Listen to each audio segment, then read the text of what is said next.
Hello, my dear podcast listeners. This is Charlie from the future once again. Or I guess we determined I'm in the present for me, but by the time you're listening, it will be in the past. So it's a different time period than the time that we recorded the podcast that you're about to listen to. As you may have caught in previous episodes, Meghan and I recorded a bunch of episodes over the summer to try and get ahead of what would be the eventual birth of my child. Well, I am on that very paternity leave at this moment, but I wanted to come on for just a second to announce the happy and healthy birth of Solveig Amelia Stanley Murphy. She arrived at 10:46 p.m. last Thursday. I had promised her mom that morning that she was viewing the sunrise of her birthday, and we just barely hung on to that promise. She was 8.5 pounds and 52 centimeters long, a very long and strong and healthy baby. You'll be hearing her cries in future episodes, I'm sure. And fear not, we're going to keep the episodes coming strong without a break. We've got some great ones in the can with some fun artists, some different paths explored, and some great colleges. We have a fun new twist, too, coming as we get into the fall, so stay tuned for some of those fun twists and turns. Thank you to all of you for listening and for caring and for sharing your sweet well wishes for me and my family. I've so appreciated hearing from many of you, and we send that love right back to you and yours. Okay, now, once again, back to the past, which is your present and my future. I think I got that right. Okay.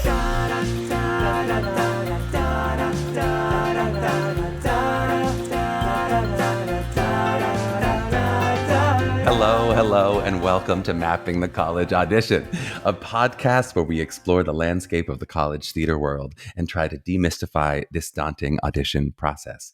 I'm your host, Charlie Murphy, director of MTCA, Musical Theater College Auditions, and today we have a fun acting school show lined up for you.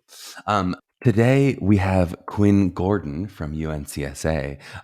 We have a long-lasting relationship with Quinn and UNCSA, including Quinn just finally taught a masterclass for us this spring. We've been trying to schedule him for years, so we were delighted to get him in to teach a masterclass for us. UNCSA is the first of our non-MT acting schools. And here's a side note. You can let me know at our mailbag, what is your favorite term for a non-MT acting school? I think there's something a little problematic about calling them straight acting schools, which was the term for a while. And we don't necessarily just want to call them acting or drama schools, since MT schools are also acting and drama schools. But they're not necessarily non-musical schools. So for now, I'm going to say non-MT acting schools. But you'll get the point. Maybe I'll just say acting schools, and you'll also know what I mean. But we're not saying that MT schools are not acting schools, etc. But we will definitely have more of these types of schools, whatever we're calling them, on the pod, both for our non-musical acting students and for a lot of our musical theater students who are maybe open to this slightly different path and might be applying to some acting schools alongside their acting-focused MT schools and maybe their broader musical theater school list. As we noted with our 7th episode and Gabe Ebert, he went to a non-MT acting school in Juilliard and then won a Tony Award for a musical that he sang beautifully in. So there are so many different paths for different artists. But we'll keep kind of weaving these in as we try to show off all the different paths for artists and all the different paths for schools as well. But this is another one of our college deep dive episodes where we give you a little snackable audio tour into the great theater programs around the country. Today, Quinn and I chat about a campus surrounded by artists where everyone is an artist, even the staff. The idea of conservatory as like a med school / law school / Division I athlete life. We talk a little bit about methods and, their school being a school of many methods and not a single method, but also how they integrate film training throughout the 4 years as opposed to introducing film later in the process. From the audition perspective, Quinn talks about wanting to see 4 different sides of you. He talks about how you have to love acting because they can't teach you how to do it. And we talk a lot about the price tag of UNCSA and how darn cheap it is, which I know some of my parents out there are going to like to hear. Next week, we have Ethan Slater from SpongeBob on Broadway and an interesting path from him having gone to Vassar College. But for now, let's get to Quinn.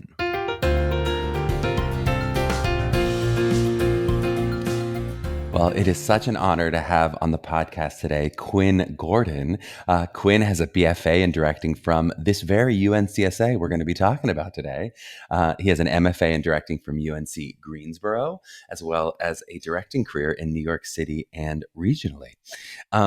UNCSA, University of North Carolina School of the Arts, if I'm going to say it the full thing out, is located in Winston-Salem, North Carolina.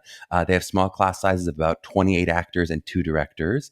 They offer degrees in BFA acting and BFA directing, as well as BFAs in classical ballet and contemporary dance, stuff like screenwriting and animatronics, basically anything you could think about in the performing arts degree. They offer a BFA or an MFA in it. Quinn, how are you doing today? Welcome to the pod. I am very well.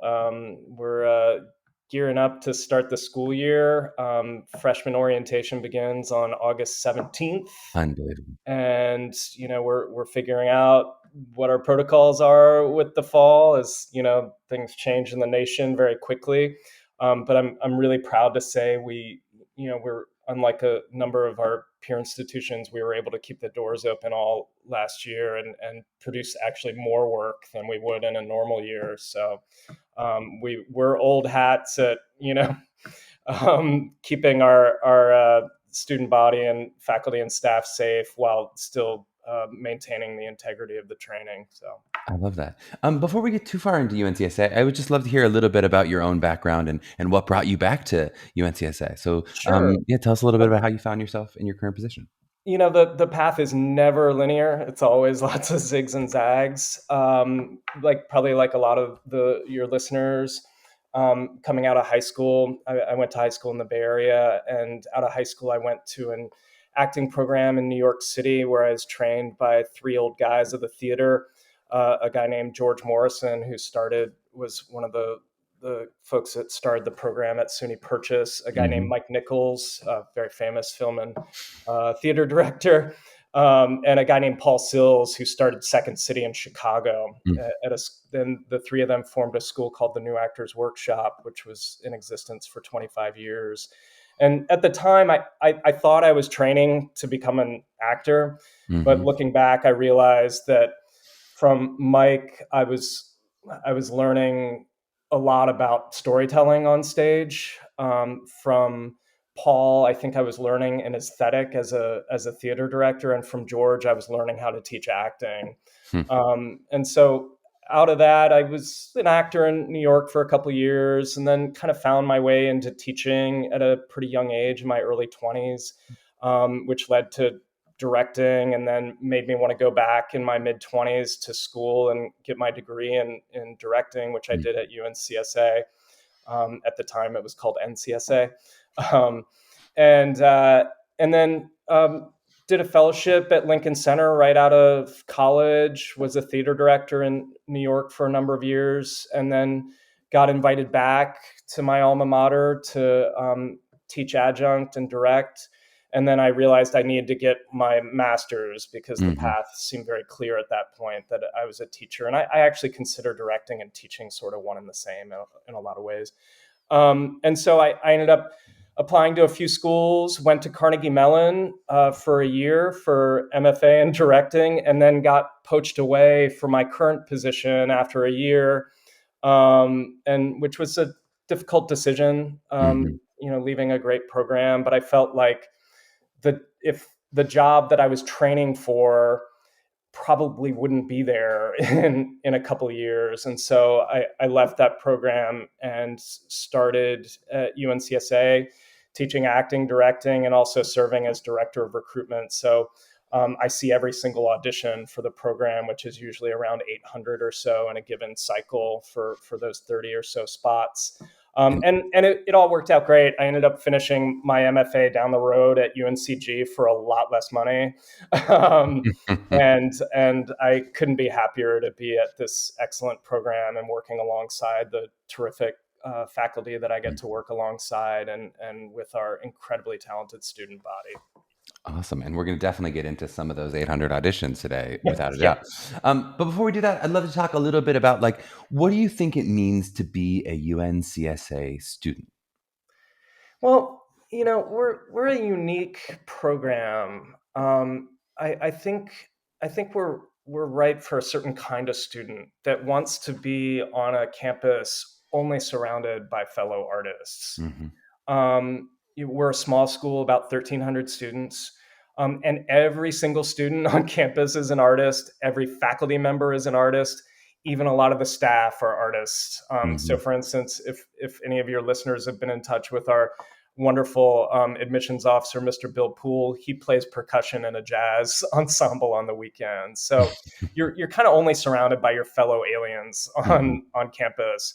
And we're really unique in that we are the only publicly supported standalone arts conservatory in the country. So again, it's a little different than being in a conservatory within the context of a larger university where you have things like sororities and fraternities and football games. We only have our art. Mm-hmm. And to me, that's sort of the exciting thing about being on our campus is kind of the cross collaboration that happens at certain times a year on our campus. There are 5 schools: School of Drama, obviously, School of Dance, which you mentioned, the School of Music, the School of Design and Production, which we work very closely with. They design all of our main stage shows, as well as run all the technical ends of our shows. And we're a little different in that respect. A lot of our peer institutions, drama and design and production, are sort of under one umbrella, but they're separate schools on our campus, which I think makes a lot of sense because the student learning outcomes are a little different. And then the last school is the School of Filmmaking, which we also work very closely with. The vast majority of our student body ends up participating in multiple student filmmaking productions over the course of their 4 years. And it's sort of win-win because the filmmakers get access to by far the finest acting talent in the area. And our students get experience being on real film sets, and they get to build up their reel before they even leave college. So that's really cool. What do you feel like from a kind of training perspective? What do you feel like, let's say I come in, I want to be surrounded by those artists. I'm that open, curious kind of person. How am I going to come out changed 4 years later? What am I going to learn at UNCSA? Sure. A few major distinctions about our school. First of all, we are a school of methods, not a single methodology. Though most of our acting classes are rooted in Stanislavski. Of course, there are a lot of branches that have sprung off the Stanislavski tree. And the entire acting faculty, including myself, we come from a wide variety of training programs, and we all kind of have our own lens, but we're all in agreement in this one idea that when an actor kind of focuses on the doing, is when they're most active, and when an actor sort of gets in trouble is when they start focusing on feeling. It is our belief that human beings can't actually control what they feel, but what you can control is what you are doing in a given scene. And so we're all kind of in agreement as to what good acting looks like. And then I'd say another big distinction, particularly for your listeners, is that we don't separate out musical theater and acting tracks. It's our belief that every actor should feel comfortable at least singing in a play. That isn't to say we haven't graduated many competitive Broadway musical singer actors. Again, we don't separate out tracks. Just philosophically, we feel like, especially for our competitive singer actors, which there's always a handful in every given class, we're not going to sacrifice less acting classes for more singing and dancing classes. As we like to say, all of our classes are acting classes. And there are a lot of great, we have a lot of great peer institutions that have really amazing MT tracks to them. That will really prepare a student to immediately step into the chorus of a Broadway musical. But what we like to say we're really training our competitive singer actors for is to play the leads in a Broadway musical. And that actually tends to be where you see more of our representation on the Broadway stage. Less so in the chorus, but we always have a handful of leads in the Broadway musical theater. And so, for instance, my former student, Isaac Cole Powell, was just playing Daniel in Once on This Island. Eventually, the put-in for Timoon. Mm-hmm. Opposite him, Courtney Carter graduated the year before Isaac, and then Isaac took over, was playing Tony in the Ivo Van Hove production of West Side Story. People like Rebecca Naomi Jones, who was playing Laurie in the recent reimagined revival of Oklahoma. That tends to be the sort of thing that you see our competitive singer actors doing out in the world. And then I'd say the other big distinction is our approach to on-camera training. At most of our peer institutions, acting for the camera is something that gets sort of introduced towards the end of a student's training, through a lengthy workshop or maybe a semester of work.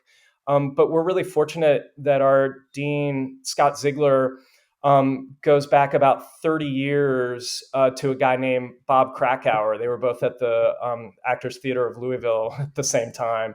And Bob Krakauer, this will sound sort of braggy, and I don't mean it to, but he's just generally considered the finest on-camera teacher in the country. And the reason we know that is because he's hired by film studios and television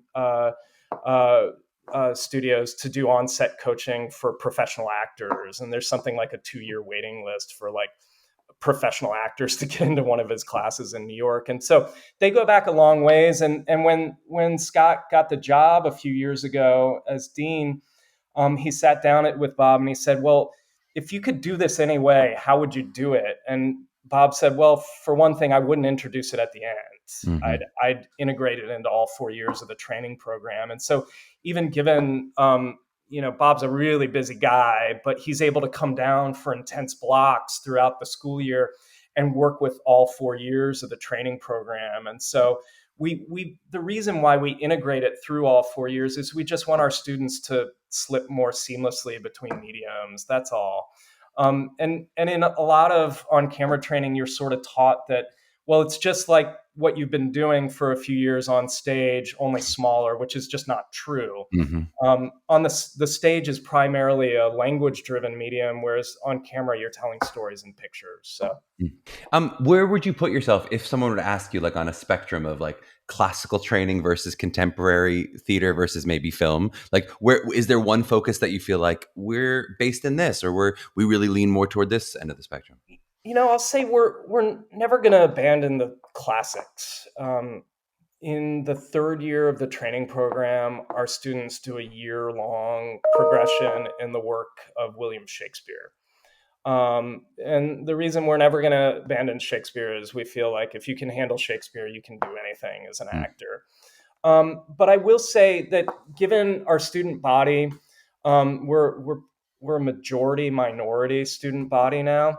And in order to really support them, I'd say the work that we produce on the main stage and the work that we're adding to our syllabi tends to skew more contemporary. Mm-hmm. Just because, we're living in a golden age of American playwriting, in particular, a golden age of female identifying American playwrights, in particular, a golden age of female identifying playwrights of color. Mm. And so in order to support the diverse set of voices within our student body, we're leaning more heavily on contemporary work. And we're just producing a much more diverse set of contemporary American playwrights on our stages, and again in our classrooms as well. Mm. You talked a little bit about it, but I'd love to hear a little more about kind of outside of the theater program.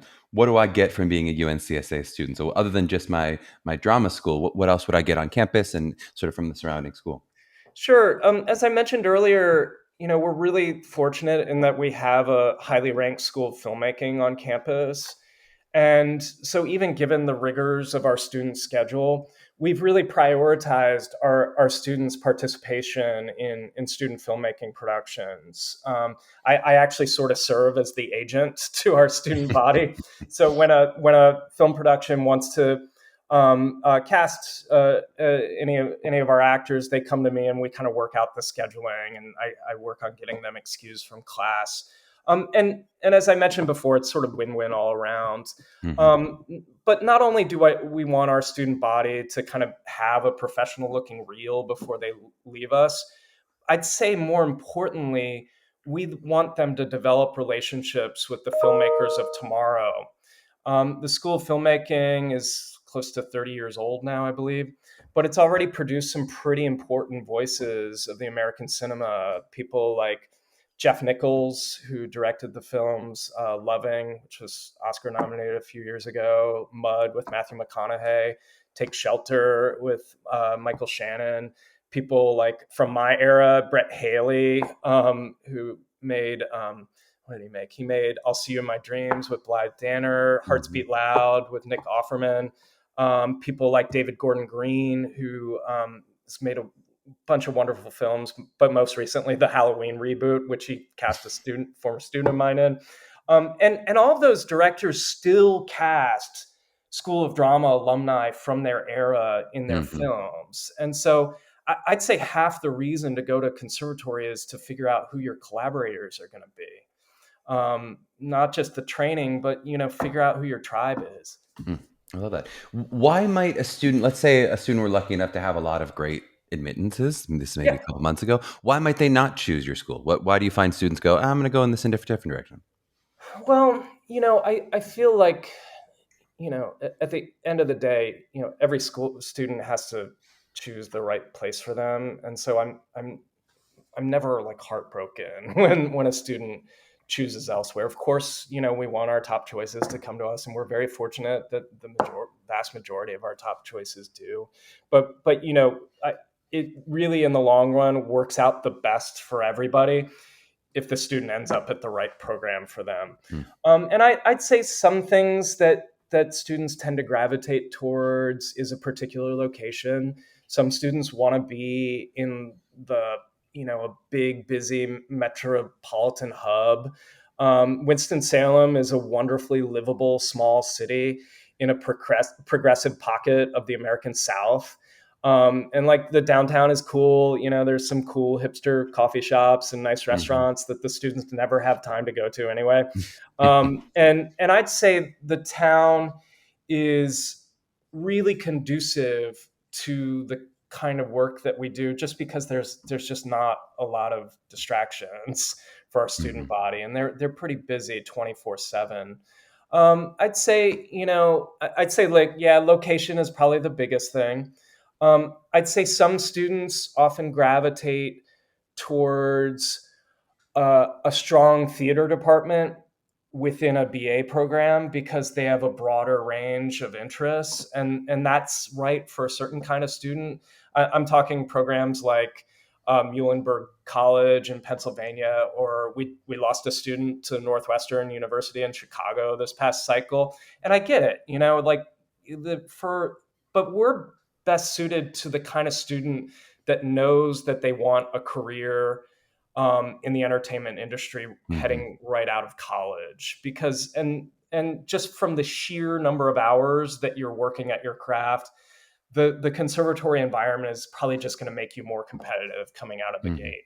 It isn't to say that you can't catch up coming out of a BA program, and both those programs I just mentioned have graduated wonderful performers within the entertainment industry, very famous people.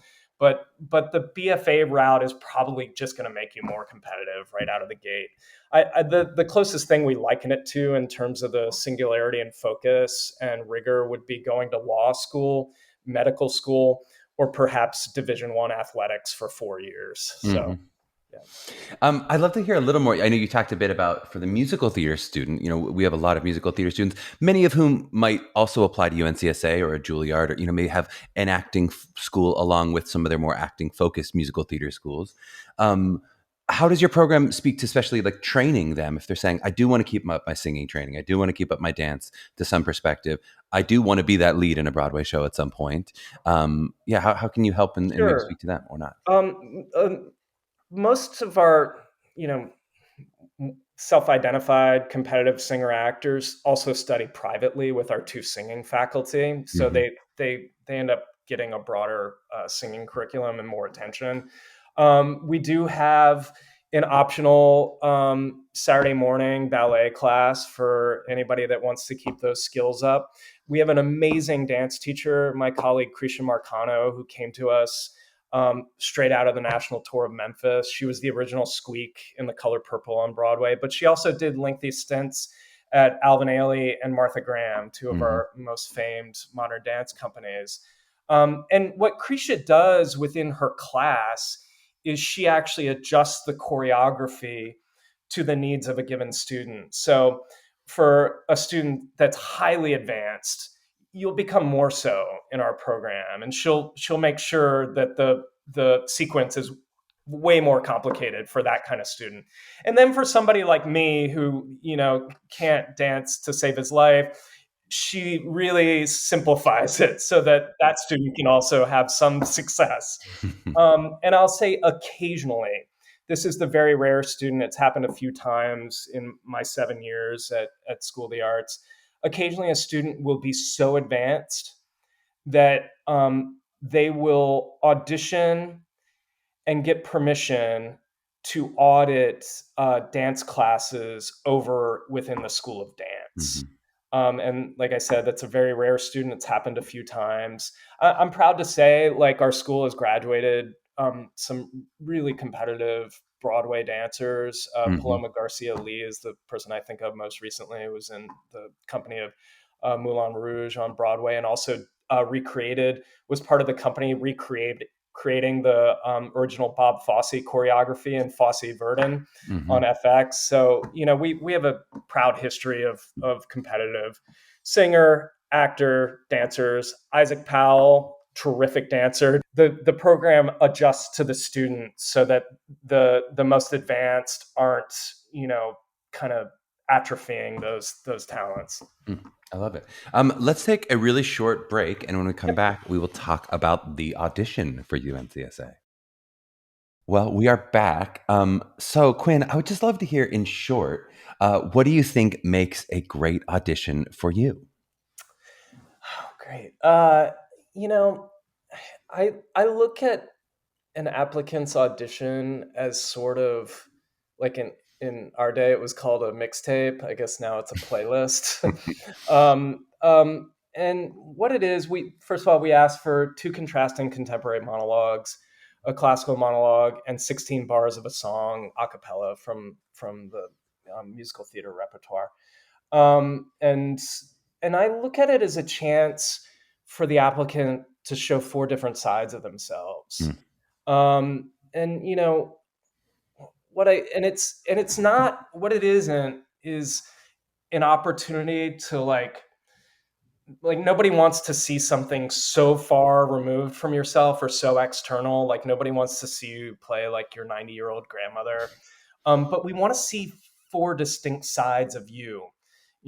Could be like the aggressive side of you, the sensitive side of you, the vulnerable side of you, the comedic side of you, the out of control side of you. And what and we all have different sides of ourselves. Just think, the person that I am right now doing this podcast is a little different than the person that cuddles with my daughter when she wakes up at 7 a.m. It's a different side of me. I would So hope. we all have many facets to it, us. And where I think an applicant gets in trouble is where the work starts to take on a sameness. And I mean that in every sense. I mean that in terms of physically, vocal intonation, energy. The characters start to all feel the same. And so sort of a kiss of death for me when I write down on my audition notes is does not transform or sameness to the work. So we want to see dynamic people. We want to see flexible applicants. We're looking for someone with a spark, someone that needs to be on our stages and screens. And then I'll say the last thing that we're really looking for is someone that really loves acting, because it's the one thing that we cannot teach. I cannot teach you to love this thing that myself and my colleagues have devoted our lives to. That's where you kind of have to meet us halfway. Because if you really don't love it, why put yourself through 4 really difficult years of training only to enter an even more difficult industry. You got to really, really love it. That's a great answer. Is there anything that you feel like, is it something you don't want to see in a student's audition? Any sort of, please don't do this for me, in these auditions? Oh gosh. There should be a good level of preparation. um, and we know everybody's nervous. Like if you weren't nervous, you wouldn't care. Mm. And we know that we know it's a really hard thing that we ask for young people to do, which is, share their art, make themselves vulnerable in front of a couple strangers. But what I sort of liken auditions, job interviews, they're just like first dates. And I feel like where someone gets themselves in trouble in an audition or a job interview or a first date is when they try and be the thing that they think the other person wants them to be, Mm-hmm. as opposed to bringing themselves fully into the moment and the space. Um, and and when an applicant can just kind of let down that mask and again just bring themselves fully, it's really attractive actually to the people on the other side of the audition table or the people on the other side of the interview desk or the person on the other side of the restaurant table. Mm-hmm.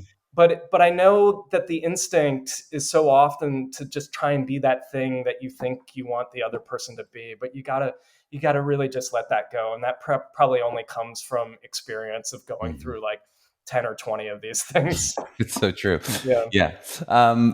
I'd love to talk a little bit about the expectations in a classical piece. I feel like students often have a lot of fear and maybe misplaced ideas about what they need to do with a classical monologue for the schools that require it. So, what are you looking for when you want a student to do a Shakespeare or one of his contemporaries? We're just really looking to see how they handle heightened text, and it's less about the technical skill and more about if they're able to fully bring themselves and embody it in some way, Mm-hmm. as opposed to kind of keeping it at a remove from themselves.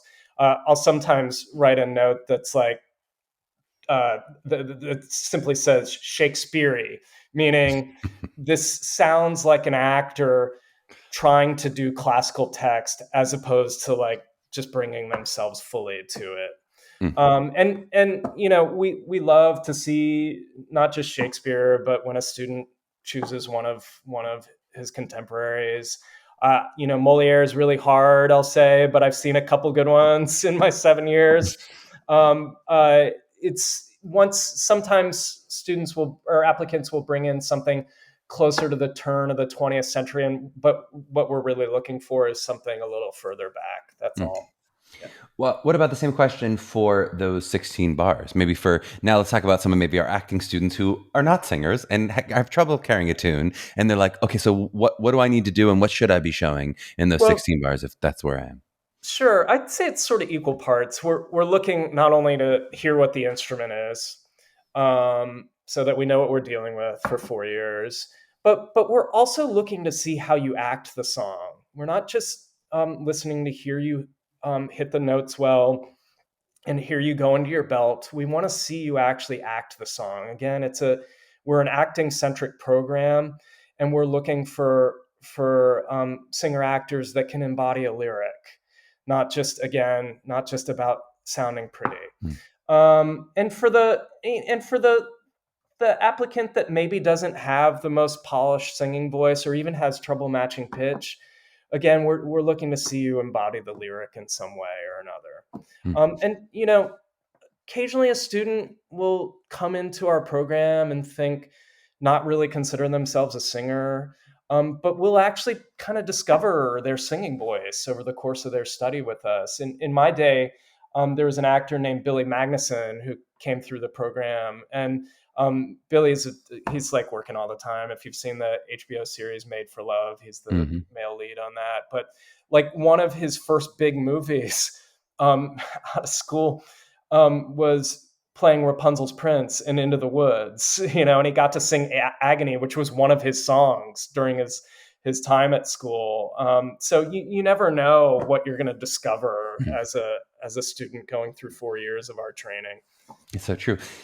You have resisted the pre-screen craze Yes. that's sweeping the nation. I'd love to talk about why. So, what was your impetus behind that? Is that a permanent decision? Is that something that maybe that you guys are discussing daily? Yeah, I'd love to hear that. Well, philosophically, and this is the recruitment process that I also inherited. So our kind of ethos on this has kind of been entrenched for a while. We feel that every applicant that goes to the trouble of applying to the school, gathering letters of recommendation, writing a lengthy artistic statement, preparing 3 different monologues, preparing 16 bars of a song, paying, $100 application fee, deserves to be seen and get a live audition experience. And I totally get some of our peer institutions, the numbers are just so high that there's no other way to do it. But we actually feel like it's been a part of our identity for a long time, and so we're not looking to move towards pre-screens. And again, I just feel like it's a really hard thing that we ask young actors to do, and we want them to feel like they're seen. Even if a student isn't right for our program, it's still our hope that every student that comes through our audition process still feels positive about the audition process. That's really beautiful. We have 800 auditions. If we ended up getting like 1,200 applicants, maybe it'd be a little hard to do it, but I think the way we do things now, we can probably top that at 1,000. Yeah, I do remember having this very conversation with some of my colleagues or some of my professors at Carnegie Mellon. They're like, "We will never pre-screen," and like 2 years later, they added it. I was like, okay, great." So, but just because it is what it is. But I'm going to ask you my favorite question, which was, and will always be, I guess, if you had to estimate how much of the decision in the room is based on like the skill that you see in the student versus more of those intangibles of what the interview goes like and how the adjustments are and their sense of who they are. Like, how much for you is about this is where the skill set is and this is where the kind of human being is that I'm seeing? I'd say it's not any one thing. Yes, we're looking at an applicant's ability to tell a story. That's really what's being adjudicated at the end of the day. What are your storytelling skills? And then we're looking at things like, what's the instrument like, and in terms of storytelling skills, I mean in all sorts of ways. Do you have a physically dynamic presence? Do you make interesting choices? Do you make us believe that you're really talking to someone else? Are you really going after something in the monologue as opposed to like playing mood or the idea of the piece? Do you transform? Again, do we get to see 4 different sides of you as a person, as an artist over the course of your audition selections?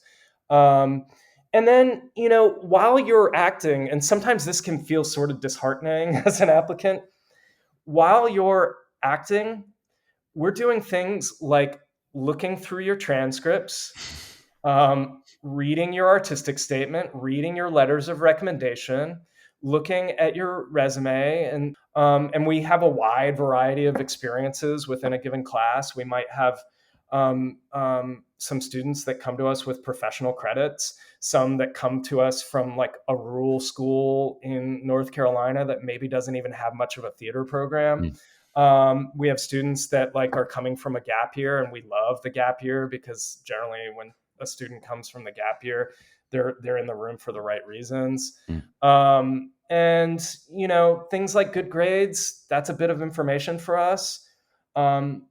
Which isn't to say like if you have not great grades, that disqualifies you. There are certain wonderful actors that have come through our program that are such clearly actors, but not particularly academic students. But I'd say the majority of our students actually have terrific grades. And when someone writes a letter of recommendation that says, I have been teaching for 25 years, and so is the finest student I have ever taught. Like, that means something to us.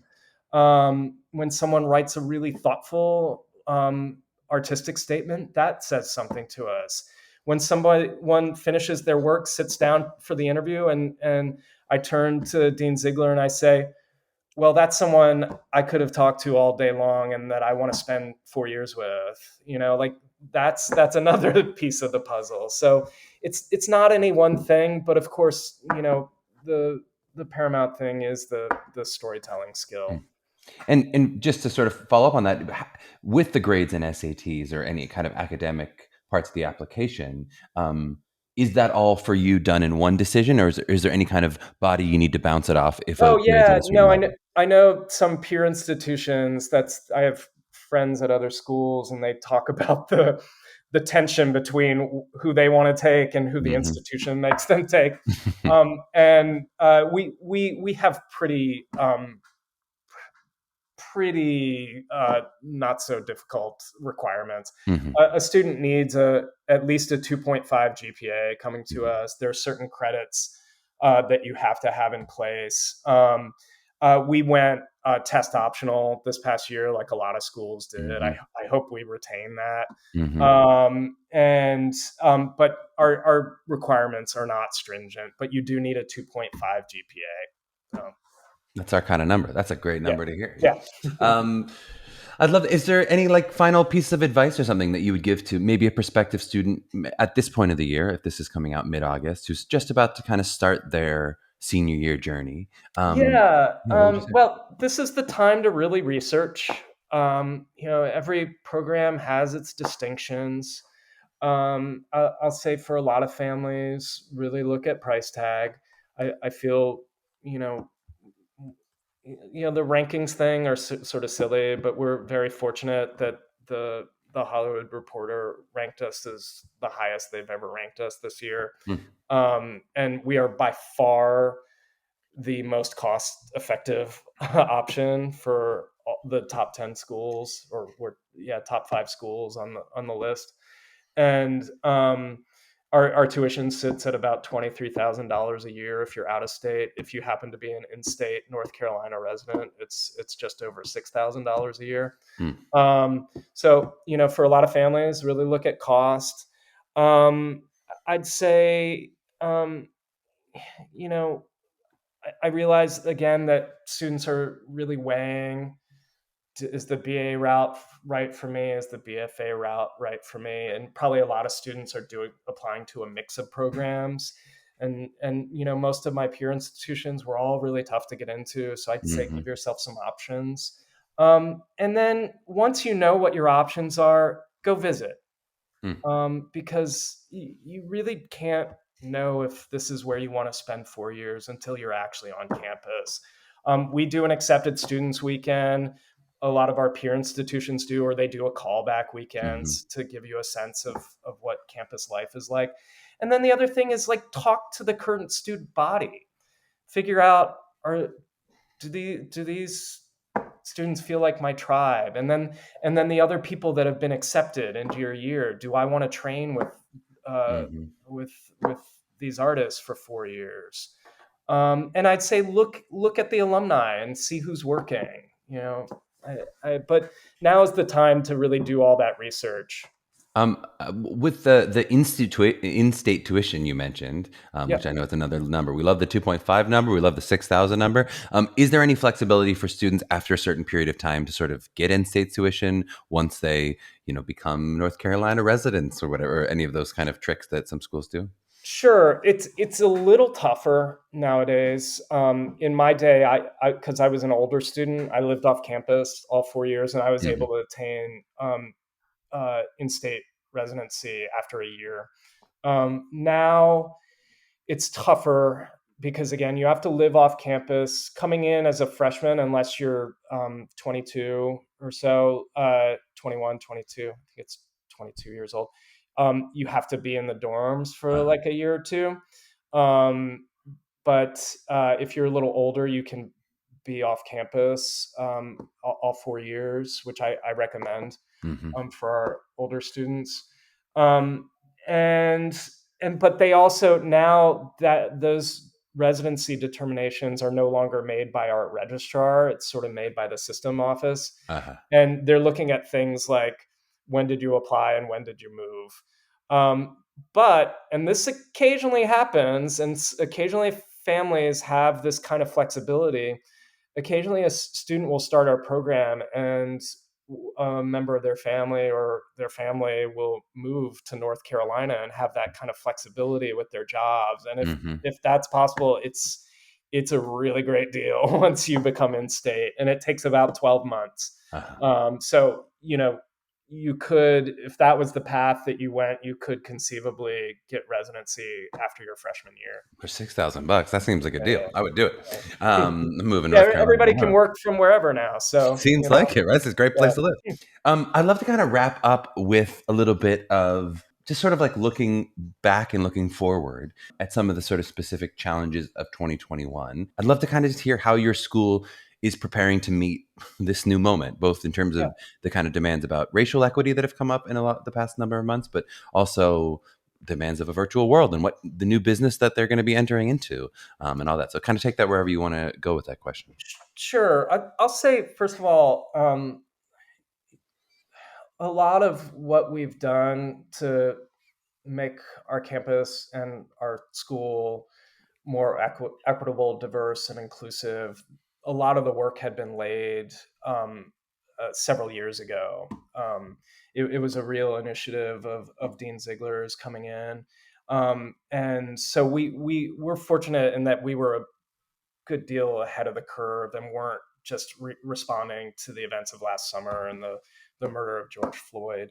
And so we're fortunate in that, yeah, we're ahead of the curve. And as I mentioned before, a lot of it, it's not just about recruiting a diverse student body, but it's about how you support that student body once they're on campus. And again, it means things like decolonizing our syllabi as faculty members, programming for the main stage for a diverse set of theatrical voices that represent our diverse student body.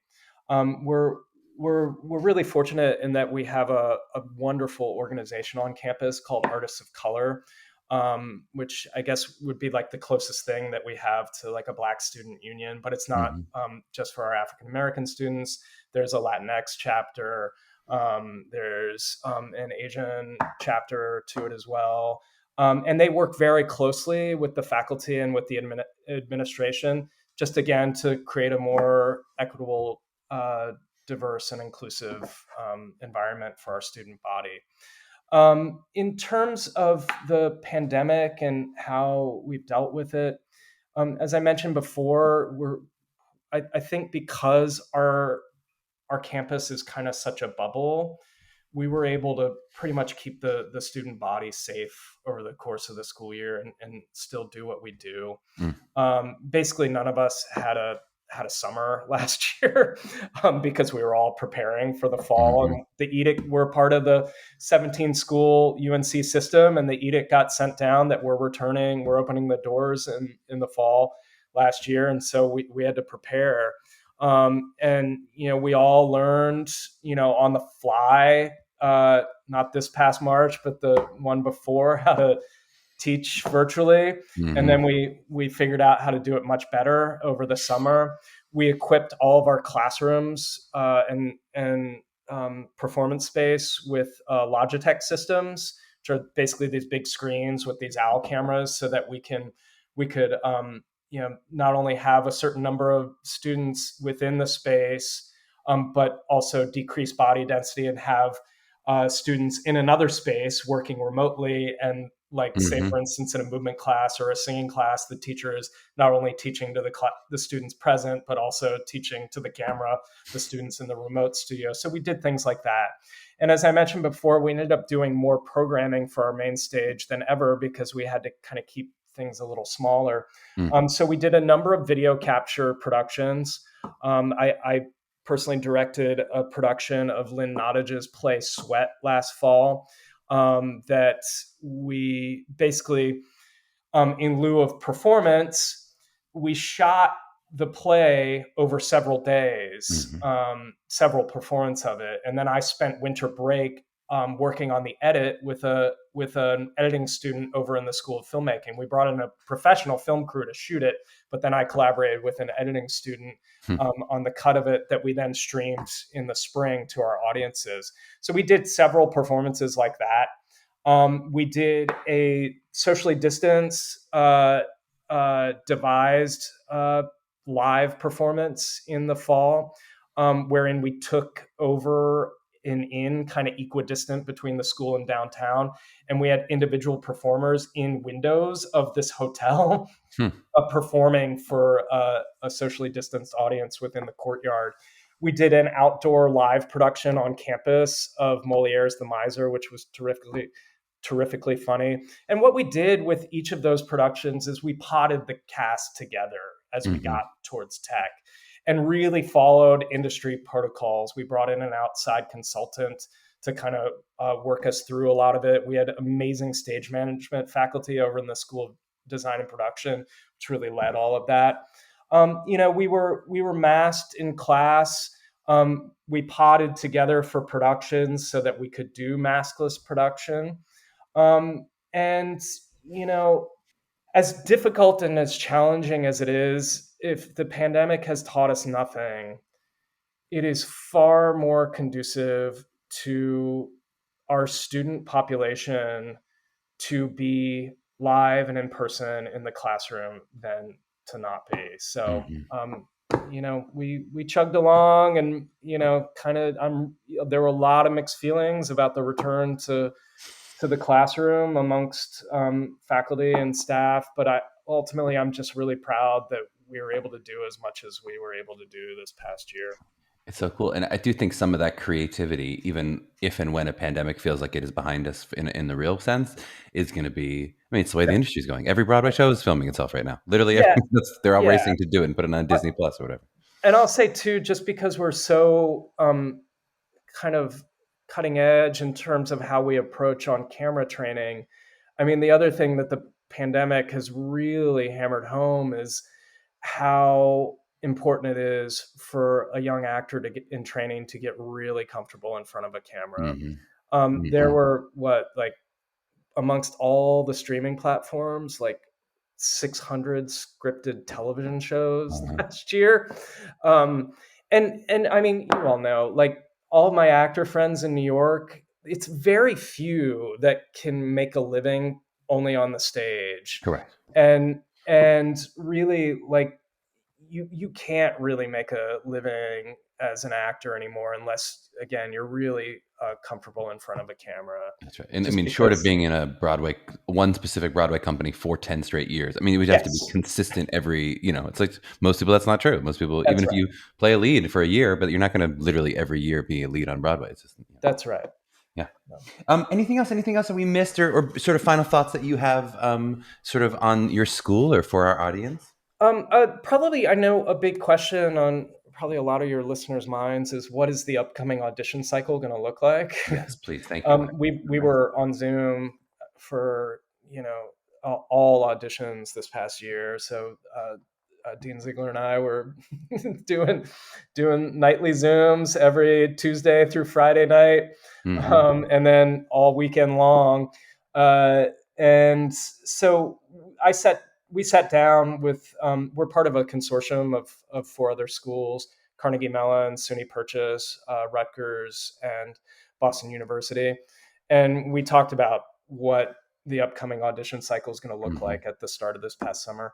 And we're in agreement to get back to live auditions. So we're aligning at this moment. You never know what's going to change nationally, but the plan is, and we've made reservations to be in New York during Unifieds at Ripley Greer. We'll be aligned with Chicago Unifieds. We're always at the Hyatt Regency for Chicago Unifieds. And the only thing that's a little up in the air right now is Los Angeles Unifieds. And that's because it happens to align with Super Bowl weekend, which happens to be in Los Angeles this year, which is terrible. I don't know if you have a contact at Los Angeles Unifieds. You should tell them to move it. We have no idea who to get Well, in touch it's with in about it. Anaheim this year. I know it's in Anaheim. That's still only 30 miles away from the So stadium. flying Like, it you is going to can't be. get lodging or anything.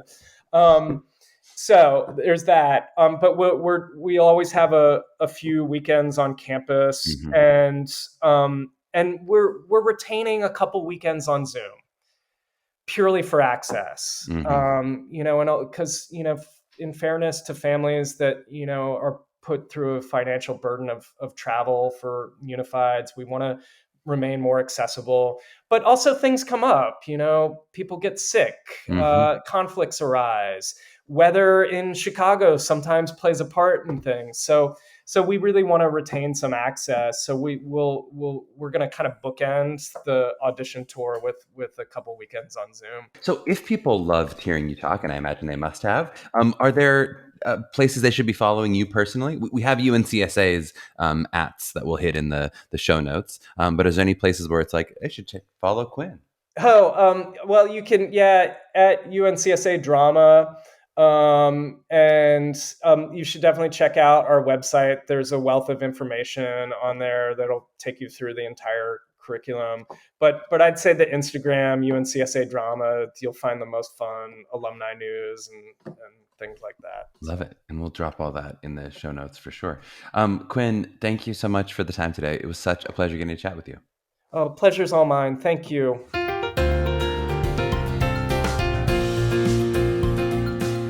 I hope you all enjoyed our chat with Quinn.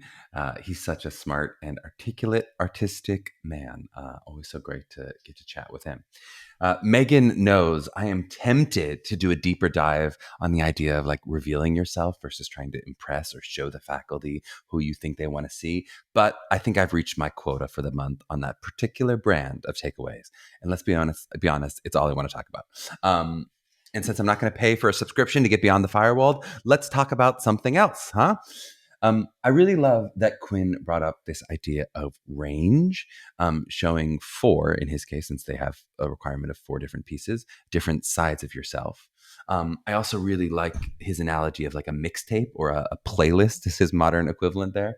At MTCA, we often phrase it like you're playing you in You, the musical. So I'm Charlie and Charlie, ! The musical. What are all the kind of different sides of Charlie that would tell the story of who I am? Of course, you're different than with your parents than you are with your friends, than you are with your teachers, than you are when you're alone, than with different types of friends, than you are when you're feeling on top of the world or when you're feeling at the end of your rope, right? All the different sides of you are a lot of actually different characters that make up the whole amalgam of what you are. And how many different yous can you bring in across all of the range of yous that still paint a broader picture that ends up looking like you? Right. That's the challenge of doing this, Charlie and Charlie the musical exercise. These don't just have to be parts of you that you're most proud of. I'm going to encourage you. Often the parts of our personality that we hide from certain parts of polite society, maybe from our parents, are really exciting and dynamic to bring on stage. I'll tell you personally, for me, at 17, I was so deathly afraid of being thought of as arrogant. It made me choose pieces that I think avoided a huge section of who I am and what I can do really well. I still showed a lot of range, and I showed a piece that had like a ton of physical abandon, and I was willing to make a fool of myself. I was always really good at that, and still to this day. In my classical piece, especially, I did that, and I did a really simple, I think, vulnerable, very truthful, dramatic monologue that showed a lot of like the poetry that lives in my heart. But it took me a few years into school before I was able to make peace with the idea that someone could watch me act and think that arrogant asshole, and it unlocked this wonderful world of characters that I am incredibly right for. And some of them were cocky or arrogant, but some of them were just confident characters, or some of them were able to use language in a slick and often funny way, which is very true for me. It was a whole world of characters where I got to show my intelligence, which I had been hiding, which is one of my best skills. I've been kind of hiding this for fear of being seen as an elitist. So all that to say, I think it's worth investigating as you're expanding your range and you're looking at your range. which parts of you are you afraid to show to the world? And what is that fear hiding for you in terms of characters/roles you can unlock? Now, what we've just done here, Meghan, and I'm going to be honest, is we've taken a concept of range and talked a little bit about vulnerably revealing who we are. We couldn't help it. But in terms of range, practically, I think you can give yourself some specific goals to show as much range as humanly possible while staying within the bounds of things you really know about. So to Quin's point of not playing a 90-year-old grandma, that would probably be too much range, right? Unless there's some specific reason, we're not going to make any rules, because if you tell me why you have to play a 90-year-old, we could talk about it, right? But I think that's a very smart point of going, how do I show off myself, but not necessarily to the very extremes? So the goal isn't necessarily what is the farthest thing from the center of me that I can possibly play, but it's going to those dense places on your own personal scatter plot and trying to pull things that will contrast in as many ways as possible. I do think contrast is a really important word, because sometimes people think linearly in terms of comedy and drama, but forget to think about something as simple as like the size of a piece. So for instance, a very dramatic, maybe over the top dramatic classical piece and a crazy physical comedic piece can often be very similar in a lot of ways. Even though one is very dramatic, one is very comedic, they're actually, in terms of size, in terms of tone, very similar. I also think it is worth noting for these exercises, as you're thinking about contrast, I would start with this as a discipline-specific exercise. So in Quin's case, he's talking about just acting. He's talking about with 3 monologues and a song, but really 3 monologues being the focus there for you and CSA. I would think about it in terms of your monologues, and then in terms of your song, and then in terms of your dance, as opposed to feeling like, well, I showed this in my dance, so I shouldn't show it in my monologue. I think that's not a helpful way to think. You can consider the broader picture, maybe in between your monologues and songs, especially as you get into specific auditions, maybe auditions where they're happening in the same room. You can at least consider in terms of which ones you present. But as you're picking your range of 3 to 4 monologues or 3 to 4 songs that are going to be in your audition repertoire, I wouldn't start with the whole picture. I'd start with discipline specific and then maybe expand outward if you're going to do some of that. Just so you know, some acting rooms and singing rooms will be different auditions. You may act in a room and then sing in a different room. Sometimes you'll do it all in one room. But that would be my advice in terms of range. We didn't do it all about vulnerably revealing yourself, Meghan. I think we did okay with this one. If you enjoyed this episode and want to hear more of me making fun of myself for Meghan's benefit, please hit that follow button. We would also really appreciate it if you can rate us and review us wherever you find us. We suggest 5 stars if you're planning to move somewhere to game the system for in-state tuition, and an ironic 5 stars if you're planning to move out of a state to pay extra as some sort of like weird flex. That would be an ironic 5 stars. You can also reach out to us with questions for the pod at mailbag@mappingthecollegeaudition.com. This is where you can give us your thoughts on what you like to call acting schools. If you're interested in working with MTCA for help with your individual prep for your college audition journey, please check us out at mtcollegeauditions.com. To my young artists out there mapping their journey, let me know if you actually listen this far in the episode for me to leave these little inspirational jokes. Let us know, because otherwise I'm just really doing it for myself, right? We'll see you next week.